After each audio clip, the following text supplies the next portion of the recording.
Hai, dalam video ni saya nak tunjukkan cara nak masak laksa Johor. Yang anda nampak di skrin sekarang adalah bahan-bahan untuk resepi laksa Johor. Bahagian penerangan agak panjang, anda boleh rujuk di bahagian description untuk skip ke bahagian yang seterusnya. Ukuran bahan dalam video ini adalah untuk makan dalam jumlah yang agak ramai, sebab tak berbaloi untuk buat dalam kuantiti yang sikit.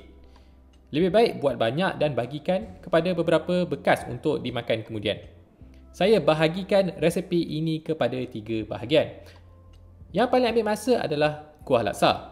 Untuk kuah laksa, kita akan gabungkan 3 jenis protein. Yang pertama adalah ikan parang, ikan kembung, udang basah dan udang kering. Kita pilih ikan parang sebab rasanya yang manis berlemak. Tapi disebabkan ikan ini adalah ikan jenis isi, teksturnya lembut jadi tak puas nak kunyah.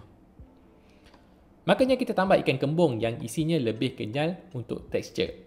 Udang pula kita tambah untuk rasa umami.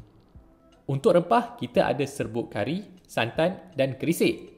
Kemudian kita juga ada bawang putih, bawang merah, lengkuas dan halia. Sebagai penyudah, kita ada asam keping dan garam secukup rasa. Pertama sekali, kita rebus udang sampai badannya bertukar warna kepada merah.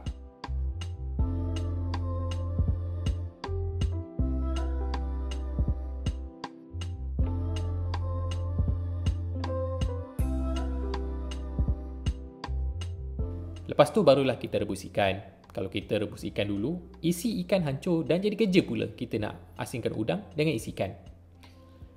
Rebus lama sikit pun tak apa sebab bila rebus takkan hangit. Kalau nak tahu bila ikan dah ready, tengok dia punya mata. Bila dah tukar jadi warna putih, ready lah.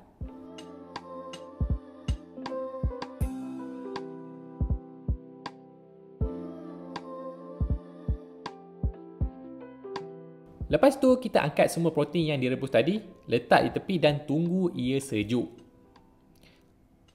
Air rebusan jangan dibuang sebab ia ada rasa ikan yang sedap. Air ikan tadi akan digunakan sewaktu mengisar nanti. Bila dah sejuk, kita mulakan proses asingkan tulang dengan isi ikan. Benda ni penting sebab kita akan kisar kedua-dua bahagian isi dan tulang. Kalau kita asingkan siap-siap, kita cuma perlu tapis hasil kisar tulang sahaja. Manakala hasil kisar isi, tak perlu dah tapis dah. Sekarang kita ada isi ikan, isi udang, tulang ikan dan hasil rebusan. Kemudian kita pergi ke proses kisar. Macam yang saya kata tadi, untuk isi ikan tak perlu tapis bila kita kisar. Terus saja masukkan dalam periuk. Sama juga dengan isi udang basah dan udang kering. Untuk tulang pula, kita kena kisar dan tapis.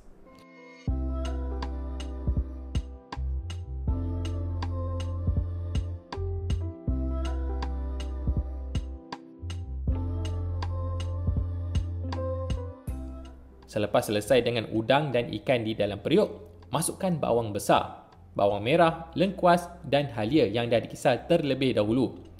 Hidupkan api periuk dan masukkan rempah kari, kerisik dan santan.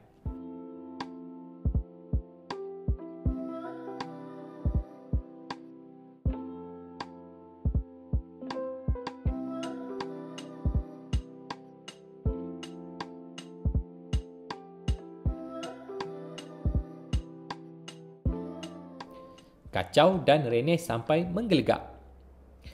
Setelah menggelegak, masukkan asam keping dan garam secukup rasa.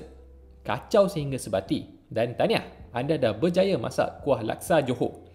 Ketepikan kuah laksa untuk disediakan sebelum disimpan. Bahagian yang paling susah dah lepas. Kemudian, kita boleh dah sediakan barang-barang kondimen untuk laksa iaitu daun kesum, timun, tauge, bawang besar, limau nipis dan sambal belacan. Untuk sambal belacan, ada sedikit proses preparation perlu dibuat. Kita perlukan cili merah sebanyak 15 biji, limau nipis 3 biji, belacan sebesar ibu jari, serta garam dan gula secukup rasa. Senang saja, gunakan chopper untuk sediakan sambal belacan.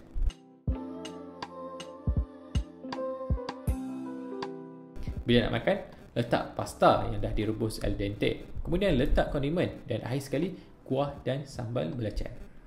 Begitulah kisahnya tentang cara nak masak laksa Johor. Terima kasih kerana menonton. Jumpa anda lagi dalam video yang seterusnya. Bye.